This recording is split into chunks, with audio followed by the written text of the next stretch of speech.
ಅಂತ್ಯಕ್ರಿಯೆ ಇನ್ನೇನು ಕೆಲವೇ ಹೊತ್ತಿನಲ್ಲಿ ನೆರವೇರಲಿದೆ. ಅಂತಿಮ ಯಾತ್ರೆಯಲ್ಲಿ ಸಾವಿರಾರು ಜನ ಪಾಲ್ಗೊಳ್ತಾ ಇರೋದನ್ನು ಗಮನಿಸಬಹುದು. ಅವರ ಅಭಿಮಾನಿಗಳು, ಕಾಂಗ್ರೆಸ್ ಮುಖಂಡರು, ಕಾಂಗ್ರೆಸ್ ಕಾರ್ಯಕರ್ತರುಗಳು ಸೇರಿದಂತೆ ಅವರ ಹಿತೈಷಿಗಳು, ಸ್ನೇಹಿತರು ಅನೇಕ ಮಂದಿ ಡಾಕ್ಟರ್ ಮನಮೋಹನ್ ಸಿಂಗ್ ಅವರ ಅಂತಿಮ ಯಾತ್ರೆಯಲ್ಲಿ ಪಾಲ್ಗೊಳ್ತಾ ಇದ್ದಾರೆ.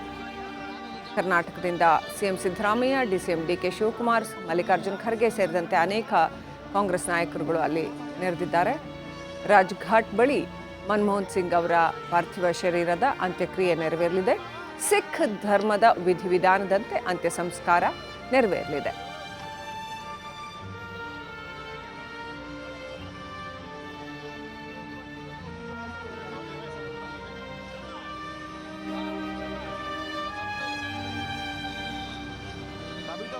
ಜನಸಾಮಾನ್ಯರಿಗಾಗಿ, ಅದರಲ್ಲೂ ಕೆಳ ಮಧ್ಯಮ ವರ್ಗದ ಅಥವಾ ಕೆಳವರ್ಗದ ಶೋಷಿತರಿಗಾಗಿ, ಬಡವರಿಗಾಗಿ ಡಾಕ್ಟರ್ ಮನಮೋಹನ್ ಸಿಂಗ್ ಅವರು ಪರಿಚಯಿಸಿದಂತಹ ನರೇಗಾ ಉದ್ಯೋಗದಾತ ಯೋಜನೆ ಇರಬಹುದು, ಜೊತೆಗೆ ಆಧಾರ್ ಕಾರ್ಡ್ ಅವರು ಏನು ಪರಿಚಯಿಸಿದ್ರು ಆ ಆಧಾರ್ ಕಾರ್ಡ್ ಇವತ್ತು ಪ್ರತಿಯೊಂದಕ್ಕೂ ಕೂಡ ಬಳಕೆ ಆಗ್ತಾ ಇದೆ. ಅಂಥ ಯೋಜನೆಗಳಿರಬಹುದು. ಹಾಗೆಯೇ ಮಾಹಿತಿ ಹಕ್ಕು ಯೋಜನೆ, ರೈಟ್ ಟು ಇನ್ಫಾರ್ಮೇಷನ್ ಆ್ಯಕ್ಟ್ ಅಡಿಯಲ್ಲಿ ತಂದಿರತಕ್ಕಂಥ ಜನರಿಗೆ ಕೊಡಮಾಡಿರ್ತಕ್ಕಂಥ ಹಕ್ಕುಗಳು ಇರಬಹುದು. RTE ಅಂದರೆ ಬಡ ಮಕ್ಕಳಿಗೆ ಕೂಡ ಶಿಕ್ಷಣದ ಹಕ್ಕನ್ನು ಒದಗಿಸಿಕೊಡುವಂತಹ ಒಂದು ಯೋಜನೆ ಇರುವಂಥದ್ದು ಇರಬಹುದು. ಇನ್ನು ಮಂಗಳಯಾನಕ್ಕೆ ಚಾಲನೆ ಕೊಟ್ಟಿರುವಂತಹ ವಿಜ್ಞಾನ ಕುರಿತಾದ ಒಂದು ಅಭೂತಪೂರ್ವವಾದಂತಹ ಹೆಜ್ಜೆ ಇರಬಹುದು. ಇವೆಲ್ಲವೂ ಕೂಡ ಡಾಕ್ಟರ್ ಮನಮೋಹನ್ ಸಿಂಗ್ ಅವರನ್ನು ಭಾರತದ ಪಾಲಿಗೆ ಅವಿಸ್ಮರಣೀಯರನ್ನಾಗಿಸಿದೆ. ಆಹಾರ ಭದ್ರತೆಯ ಹರಿಕಾರ ಅಂತಲೇ ಹೇಳಬೇಕು. ಅಣು ಒಪ್ಪಂದಕ್ಕೆ ಕೂಡ ಸಿಂಗ್ ಸಿಗ್ನೇಚರ್ ಹಾಕಿದರು. ಇನ್ನು ಪೋಲಿಯೋ ಮುಕ್ತ ಭಾರತಕ್ಕೆ ಅಂಕಿತ ಹಾಕಿದ್ದು ಸಿಂಗ್ ಅವರ ಹೆಗ್ಗಳಿಕೆ.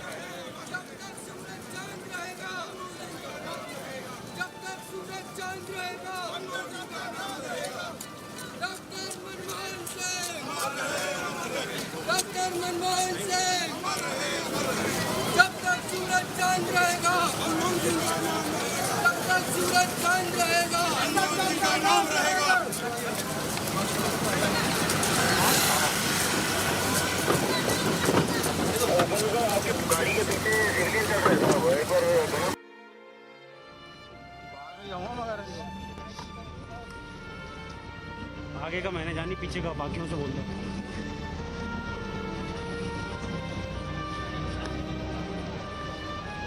ಕರ್ನಾಟಕಕ್ಕೂ ಕೂಡ ಡಾಕ್ಟರ್ ಮನಮೋಹನ್ ಸಿಂಗ್ ಅವರು ಹಲವು ಬಾರಿ ಭೇಟಿ ನೀಡಿದ್ರು.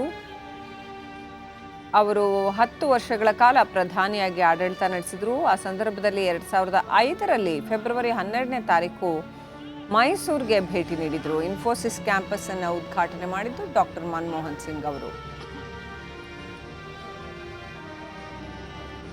ಇಲ್ಲಿ ಕರ್ನಾಟಕದಲ್ಲಿ ಧರಮ್ ಸಿಂಗ್ ಅವರು ಮುಖ್ಯಮಂತ್ರಿಯಾಗಿದ್ದಂಥ ಸಂದರ್ಭ, ಸಿದ್ದರಾಮಯ್ಯ ಉಪಮುಖ್ಯಮಂತ್ರಿಯಾಗಿದ್ದಂಥ ಸಂದರ್ಭ, ಆ ಸಂದರ್ಭದಲ್ಲಿ ಕೂಡ ಯೋಜನಾ ಆಯೋಗದ ಉಪಾಧ್ಯಕ್ಷರಾಗಿದ್ದಂತಹ ಮಾಂಟೆಕ್ ಸಿಂಗ್ ಅಹ್ಲುವಾಲಿಯಾ ಕೂಡ ಆ ಒಂದು ಕಾರ್ಯಕ್ರಮದಲ್ಲಿ ಭಾಗಿಯಾಗಿದ್ದರು. ಡಾಕ್ಟರ್ ಮನಮೋಹನ್ ಸಿಂಗ್ ಆ ಸಂದರ್ಭದಲ್ಲಿ ಕರ್ನಾಟಕದಲ್ಲಿ ಬಂದು ಇನ್ಫೋಸಿಸ್ ಅನ್ನು ಉದ್ಘಾಟನೆ ಮಾಡಿದರು.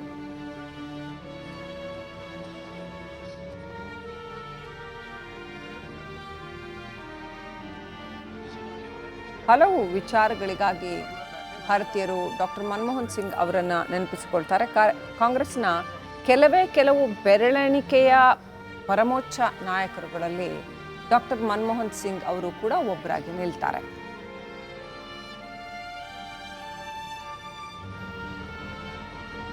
ಎರಡು 2004ರಿಂದ 2014ರವರೆಗೆ 10 ವರ್ಷಗಳ ಕಾಲ ಪ್ರಧಾನಿಯಾಗಿ ಸೇವೆ ಸಲ್ಲಿಸಿರುವಂಥದ್ದು.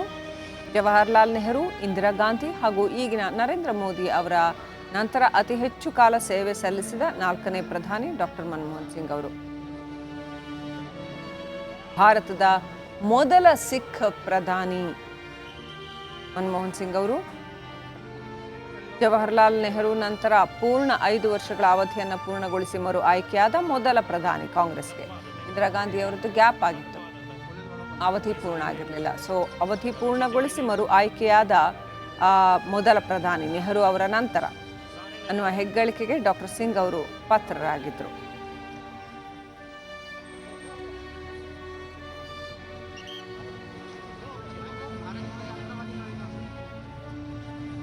ಅಟಲ್ ಬಿಹಾರಿ ವಾಜಪೇಯಿ ಅವರ ನಂತರ ಕಾಂಗ್ರೆಸ್ ಅಧಿಕಾರಕ್ಕೆ ಬಂದ ಸಂದರ್ಭದಲ್ಲಿ ಡಾಕ್ಟರ್ ಮನಮೋಹನ್ ಸಿಂಗ್ ಅವರು ಪ್ರಧಾನಿಯಾದರು. ಪಿ ವಿ ನರಸಿಂಹರಾವ್ ಅವರ ಕಾಲದಲ್ಲೂ ಕೂಡ ಹಣಕಾಸು ಸಚಿವರಾಗಿ ಕೆಲಸ ಮಾಡಿದ್ರು.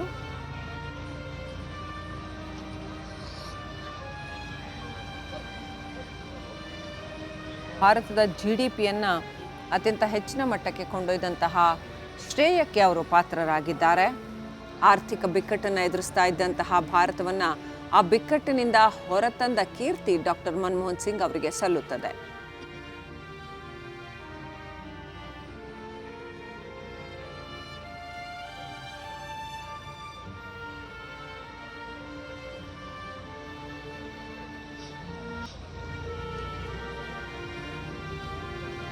भाई फोन चेक कर भाई।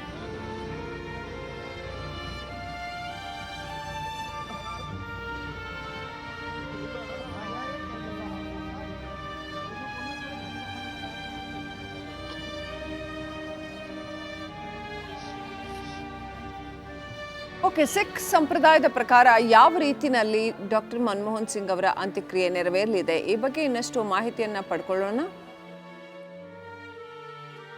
ಸರ್ದಾರ್ ಬಲ್ಬೀರ್ ಸಿಂಗ್ ಅವರು ನಮ್ಮ ಜೊತೆ ಸಂಪರ್ಕದಲ್ಲಿದ್ದಾರೆ. ನಮಸ್ಕಾರ ಬಲ್ಬೀರ್ ಸಿಂಗ್ ಜಿ. ನಮಸ್ಕಾರ ಮೇಡಮ್. ನಮ್ಮ ಗುರುದ್ವಾರ ನಾನಕ್ ಜೀರಾ ಪ್ರೆಸಿಡೆಂಟ್ ಇದೆ, ಇಲ್ಲಿ ಅಧ್ಯಕ್ಷ ಇದೆ ಬೀದರ್ದಾಗ. ನಮ್ಮ ಸಿಖ್ ಸಮಾಜ ಬಲ್ಲಿ ಎಲ್ಲ ಬಹಳ ದುಃಖಿ ಆಗಿದೆ, ಈ ಘಟನಾ ಆಗಿದೆ. ಬಹಳ ಒಳ್ಳೆ ರೀತಿ ಅವ್ರ ಕೆಲಸ ಮಾಡಿದಿ. ಇವಾಗ ಫೈನಾನ್ಸ್ ಮಿನಿಸ್ಟರ್ ಇದೆ, ಪ್ರೈಮ್ ಮಿನಿಸ್ಟರ್ ಇದೆ, ಎಲ್ಲ ನಮ್ಮ ಎಕನಾಮಿಕ್ ಡೆವಲಪ್ ಬಹಳ ಮಾಡಿರಿ ಅವರು. ಈಗ ಅಂತ್ಯ ಸಂಸ್ಕಾರ ಯಾವ ರೀತಿನಲ್ಲಿ ನಡೆಯುತ್ತೆ ಸಿಖ್ ಸಂಪ್ರದಾಯದ ಪ್ರಕಾರ? ನಮ್ಮ ಅರ್ದಾಸ್ ಮಾಡ್ತೇವೆ ಮೇಡಮ್.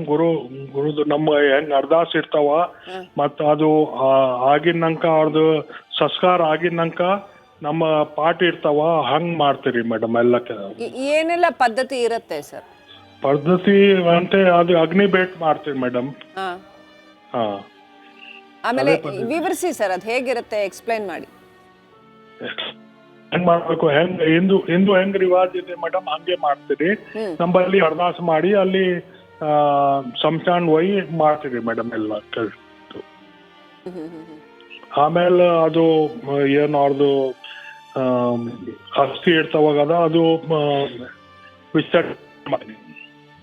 ವಿಸರ್ಜನೆ ಮಾಡ್ತೀರಾ? ಓಕೆ, ಅಷ್ಟೇ ಇದೆ. ಮತ್ತು ಆಮೇಲೆ 10 days 7 days ಯಾರು ಮನುಷ್ಯರು ಯಾರು ಇರ್ತಾವ ಗುರುದ್ವಾರದಾಗ ಪಾಠ ಇರ್ತಾವ, ಅದು ಅರ್ದಾಸ ಮಾಡಿ ಎಲ್ಲ ಅದು ಇದು ಮಾಡ್ತೀವಿ ಮೇಡಮ್. ಓಕೆ, ಧನ್ಯವಾದಗಳು ಬಲ್ಬೀರ್ ಸಿಂಗ್ ಜಿ, ರಿಪಬ್ಲಿಕ್ ಕನ್ನಡದೊಂದಿಗೆ ಮಾತನಾಡಿದ್ದಕ್ಕೆ.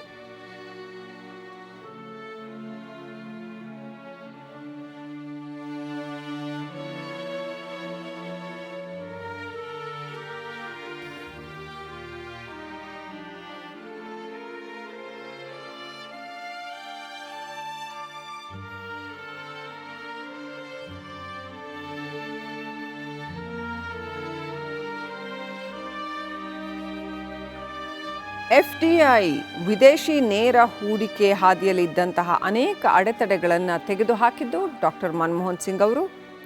ಇನ್ನು ಸಾರ್ವಜನಿಕ ವಲಯದ ಕಂಪನಿಗಳ ಖಾಸಗೀಕರಣ ಪ್ರಕ್ರಿಯೆಯನ್ನು ಪ್ರಾರಂಭ ಮಾಡಿದ್ದು ಕೂಡ ಡಾಕ್ಟರ್ ಸಿಂಗ್ ಅವರು.